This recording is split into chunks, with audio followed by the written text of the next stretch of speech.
ओम गण गणपते नमः। आज फाल्गुन मास के बुधवार को आप सुनिए बुधवार की पौराणिक कथाएं। प्रेम से बोलिए गणेश जी महाराज की जय।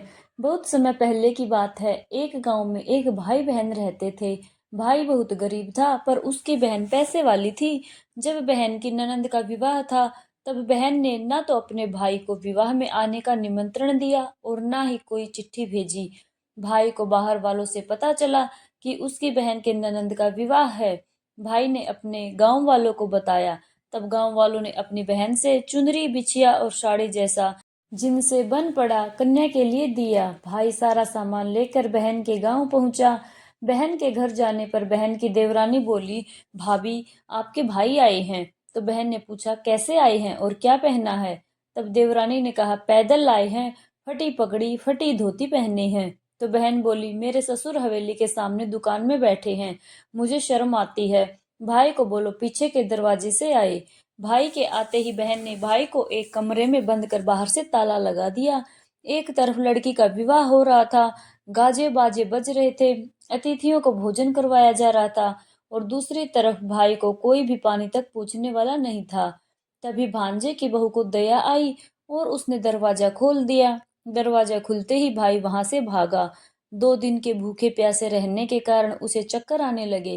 रास्ते में एक गणेश जी का मंदिर था, वहां जाकर वो गिर गया और रोते रोते गणेश जी भगवान को अपनी व्यथा सुनाने लग गया। बोला, हे गणेश जी महाराज, आज मेरी गरीबी के कारण मेरी सगी बहन ने मुझे धिक्कार दिया। घर जाने पर मेरी पत्नी मेरे बच्चे पूछेंगे, विवाह से क्या मिठाई लेकर आए हो? तो मैं क्या जवाब दूंगा? तब गणेश जी को उस पर दया आई और गणेश जी भगवान बोले, मेरे बगीचे से ककड़ी और तरबूज तोड़कर ले जा। तब भाई ने ककड़ी तोड़कर झोला भर लिया और अपने घर ले गया। घर जाते ही बच्चों ने पूछा, पिताजी बुआ के यहाँ से हम लोगों के लिए क्या लाए हो? झोला खोलते ही छोटे तरबूज सोने के गेंद में बदल गए, बाकी तरबूज काटने से हीरे मोती निकले। पत्नी बोली, आप बहन के घर से इतना कुछ क्यों लाए? आपकी बहन ने हम लोगों को बहुत ज्यादा दे दिया है। भाई ने कुछ भी जवाब नहीं दिया। गणेश भगवान की कृपा से उनके दिन बदल गए। भाई का काम धंधा जोरों से चलने लगा। इधर रहने के लिए मकान भी बन गया। पत्नी बोली, एक बार ननंद जी को बुलाकर लाओ। तो भाई ने नए कपड़े नए जूते पहनकर रथ में बैठकर बहन को लेने गया। देवरानी बोली, भाभी जी आपके भाई आए हैं। बहन ने पूछा, कैसे आए हैं और क्या पहना है? तब देवरानी बोली, रथ में बैठकर खूब ठाठ बाट से आए हैं। बहन बोली, मेरे भाई को बोलो कि हवेली के सामने से आए, मेरे ससुर देवर जेठ देखेंगे। भाई का बहन ने खूब स्वागत सत्कार किया। भाई बोला, बहन मैं तुम्हें लेने आया हूँ। तब बहन ने कहा, मुझे भी बहुत दिन हो गए हैं, चलो मैं चलती हूँ। भाई बहन को लेकर अपने घर आया। भाई और उसकी पत्नी ने बहन का खूब आदर सत्कार किया, जो चीजें मांगी सब बनवा कर दिया। बहन बोली, भाई मुझे एक जूते चाहिए। तब भाई ने मोची को बुलाया और कहा, मेरी बहन के लिए ऐसी जूती बनाओ जो मुंह से बोले। भाई ने बहन को बहुत सारा धन देकर विदा किया, पर अभी तक वह जूती नहीं आई थी। बहन रवाना होने लगी, तभी मोची जूतियां लेकर आया। बहन की जूती पहनते ही जूतियां बोली, निर्धन भाई की पैसे वाली बहन, गणेश जी का बगीचा नहीं होता तो आज क्या करती? बहन तब भाई की पत्नी से पूछने लगी, यह आवाज कहाँ से आ रही है? तब भाई ने कहा, सुबह का समय है, कोई जीव जंतु बोल रहे होंगे। भाई ने घोड़े गाड़ी को जल्दी जाने को कहा। बहन के जाते ही पत्नी जिद करके बैठ गई कि जूतियां क्या बोल रही थी। तब पति ने अपनी पत्नी को पूरी आपबीती सुनाई कि कैसे बहन ने मुझे 2 दिन भूखा रखा, कमरे में बंद कर दिया था। भांजे की बहू ने दरवाजा खोला, तब मैं बाहर आया और गणेश जी की शरण में जा पहुंचा। गणेश जी की कृपा से हमारे दिन बदले हैं। उसने अपनी पत्नी को सारी बात बताई।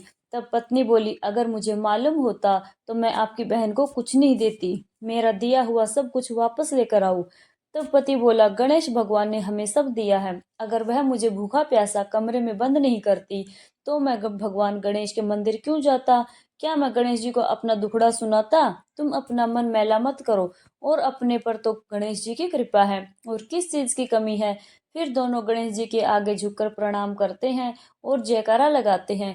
हे गणेश जी महाराज, जैसी कृपा आपने गरीब भाई पर की, वैसे ही अपने सभी भक्तों पर अपनी कृपा बनाए रखना। तो प्रेम से बोलिए गणेश जी महाराज की जय। आइए अब सुनते हैं गणेश जी महाराज की अगली पौराणिक कथा। एक बार देवी तुलसी विवाह हेतु वर ढूंढने के लिए तीर्थ यात्रा पर निकली थी और ढूंढते ढूंढते वह गंगा किनारे पहुंच गई। उस समय गणेश भगवान गंगा किनारे तप कर रहे थे। उन्हें देखते ही देवी तुलसी उन पर मोहित हो गई और उनके मन में गणेश भगवान से विवाह की इच्छा उत्पन्न हुई। फिर देवी तुलसी ने गणेश जी के पास जाकर उनका ध्यान भंग कर दिया। आंखें खोलने के बाद गणेश भगवान के सामने देवी तुलसी खड़ी थी, लेकिन सामने एक स्त्री है। इसलिए अपने क्रोध को नियंत्रण में रखकर गणेश भगवान ने पूछा, देवी आप कौन हैं और मेरा ध्यान भंग करने का क्या कारण है? तो जवाब में देवी तुलसी ने अपने परिचय के साथ गणेश जी से विवाह की बात कर ली। उत्तर में गणेश भगवान जी बोले, देवी मैं ब्रह्मचारी हूँ, इस वजह से मैं विवाह नहीं कर सकता। अपने विवाह प्रस्ताव के ना सुनने के बाद देवी तुलसी क्रोधित हो गई और उन्होंने गणेश जी को श्राप दे दिया कि उनका ब्रह्मचर्य टूटेगा और उनके दो विवाह होंगे। इस बात पर गणेश भगवान भयंकर क्रोधित हो उठे, क्योंकि एक तो वह स्त्री है, इसलिए ध्यान भंग करने पर भी गणेश जी ने कुछ नहीं कहा और इतनी विनम्रता से बात करने पर भी उन्हें श्राप दिया गया। फिर गणेश जी ने देवी तुलसी को श्राप दे दिया कि तुम्हारा विवाह शंखचूर्ण नाम के असुर के साथ होगा। एक देवी होकर भी उनका विवाह एक राक्षस से होगा।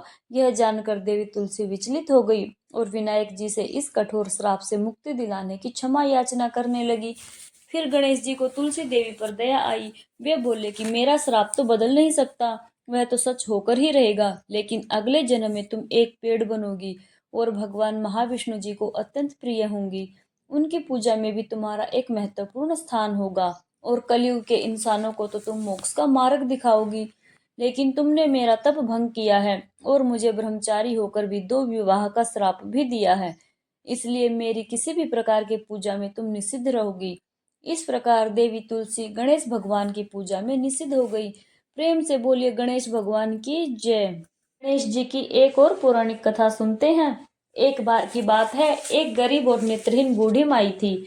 उनके साथ उनके बेटा और बहू भी रहा करते थे। बूढ़ी माई हमेशा ही भगवान श्री गणेश जी की पूजा किया करती थी। एक दिन उनकी पूजा से प्रसन्न होकर गणेश भगवान उनके सामने प्रकट हुए और बोले, बूढ़ी माई तू जो चाहे वो मांग ले। बूढ़ी माई कहने लगी, मैं कैसे और क्या मांगू, मुझे तो मांगना ही नहीं आता। इस पर गणेश भगवान कहने लगे, अपने बहू और बेटे से पूछकर कुछ मांग लेना। यह सुनकर बूढ़ी माई ने फिर अपने बेटे से पूछा कि गणेश जी ने कहा है कि मैं कुछ भी मांग सकती हूँ, तू बता तो सही मैं उनसे क्या मांगू। तब बूढ़ी माई के बेटे ने कहा, माँ तू गणपति बप्पा से धन मांग लेना। और जब बूढ़ी माई ने अपनी बहू से पूछा तो बहू बोली कि माँ जी गणेश जी से नाती मांग लेना। अब बूढ़ी माई ने बहुत सोचा कि हर कोई तो अपने अपने मतलब की ही बात कह रहा है, मेरे लिए तो कोई सोच ही नहीं रहा। ऐसे में उन बूढ़ी माई ने अपने पड़ोसन बहनों से भी पूछा। तब उन सभी ने कहा, बूढ़ी माई तुम तो बस कुछ ही दिन जियोगी, धन और नाती मांगने से क्या फायदा। तुम अपने लिए आंखों की रोशनी मांग लो, इससे तुम्हारी बाकी की जिंदगी आराम से कट जाएगी। यह सुनकर बूढ़ी माई ने गणेश जी से कहा, हे गणपति बप्पा, अगर आप मुझसे प्रसन्न हैं तो मुझे 9 करोड़ की माया, निरोगी काया, अमर सुहाग, आंखों की रोशनी, नाती पोता और सभी परिवार की सुख समृद्धि दे और आखिर में मुझे मोक्ष भी दे। यह सुनकर गणपति बप्पा बोले, बूढ़ी माई यह सब मांगकर तो तुमने मुझे ठग लिया, लेकिन वचन के अनुसार तुमने जो कुछ मांगा है वह सब कुछ तुम्हें जरूर मिलेगा। ऐसा कहकर गणेश भगवान अंतर्ध्यान हो गए और बूढ़ी माई ने उनसे जो कुछ भी मांगा वह सब उन्हें मिल गया। हे गणपति बप्पा, आपने जैसे उन बूढ़ी माई को दिया वैसे ही सब कुछ हमें भी देना। इस कथा सुनने वालों को भी देना और सुनाने वालों को भी देना। सब पर अपनी कृपा दृष्टि बनाए रखना। सभी प्रेम से बोलिए विघ्नहर्ता भगवान गणेश की जय। अब सुनिए बुद्ध देवता की कथा। एक बार एक व्यक्ति अपनी पत्नी को विदा करवाने के लिए अपनी ससुराल पहली पहली बार गया था। वहां पर कुछ दिनों रहने के बाद ससुर से विदा करने के लिए कहने लगा तो सभी ने कहा कि आज तो बुधवार का दिन है और आज के दिन कहीं जाया नहीं करते। परंतु वह व्यक्ति किसी प्रकार की बात नहीं माना और जिद करके बुधवार के दिन ही अपनी पत्नी को विदा करवाकर अपने नगर को चल पड़ा। रास्ते में उसकी पत्नी को जोर की प्यास लगी थी। उसने अपने पति से कहा, मुझे बहुत जोर से प्यास लगी है, तब वह व्यक्ति लोटा लेकर रथ से उतरकर जल लेने चला गया। जैसे ही वह व्यक्ति पानी लेकर अपनी पत्नी के निकट आया तो वह देखकर हैरान हो गया कि ठीक अपनी ही जैसी सूरत और वैसी ही वेशभूषा में एक व्यक्ति उसकी पत्नी के साथ रथ में बैठा हुआ है। उसने क्रोध में भरकर कहा, तू कौन है जो मेरी पत्नी के पास बैठा हुआ है? सुनकर दूसरा व्यक्ति बोला, यह तो मेरी पत्नी है और मैं अभी अभी ससुराल से इसे विदा करवा के लाया हूँ। वे दोनों ही उस पत्नी को, उस स्त्री को अपनी अपनी पत्नी और उस रथ को अपना रथ बता रहे थे। बात ही बात में वे दोनों आपस में झगड़ने लगे। उनके झगड़े को देखकर राज्य के सिपाहियों ने आकर उस लोटे वाले व्यक्ति को पकड़ लिया जो अपनी पत्नी के लिए जल भरकर लाया था। उन्होंने फिर उस स्त्री से भी पूछा कि बताओ, इनमें से तुम्हारा पति कौन सा है? तब पत्नी भी चुप रही क्योंकि दोनों ही एक जैसे दिख रहे थे।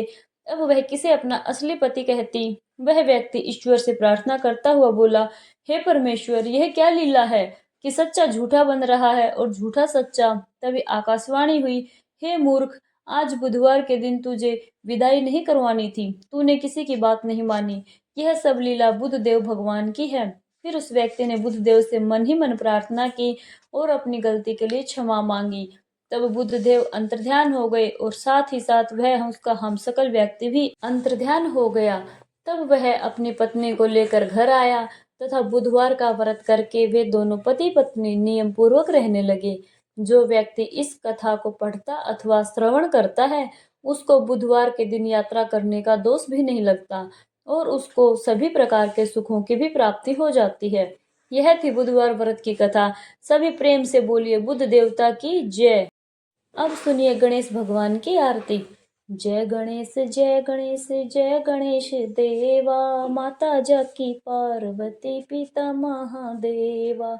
एक दंत दयावंत चार भुजाधारी, मस्तक सिंदूर सोहे मूसे की सवारी। जय गणेश जय गणेश जय गणेश देवा, माता जाकी पार्वती पिता महादेवा। पान चढ़े फूल चढ़े और चढ़े मेवा, लडवन का भोग लागे संत करे सेवा। जय गणेश जय गणेश जय गणेश देवा, माता जाकी पार्वती पिता महादेवा। अंधन को आंख देते कोढ़िन को काया, बांझन को पुत्र देते निर्धन को माया। जय गणेश जय गणेश जय गणेश देवा, माता जाकी पार्वती पिता महादेवा। सूर्य श्याम शरण आए सफल की जो सेवा, जय गणेश जय गणेश जय गणेश देवा। माता जाकी पार्वती पिता महादेवा, दीनन की लाज रखो शंभु सुतवारी, कामना को पूर्ण करो जग बलिहारी। जय गणेश जय गणेश जय गणेश देवा, माता जाकी पार्वती पिता महादेवा। बोलिए विघ्नहर्ता भगवान गणेश जी की जय, बुद्धदेव की जय।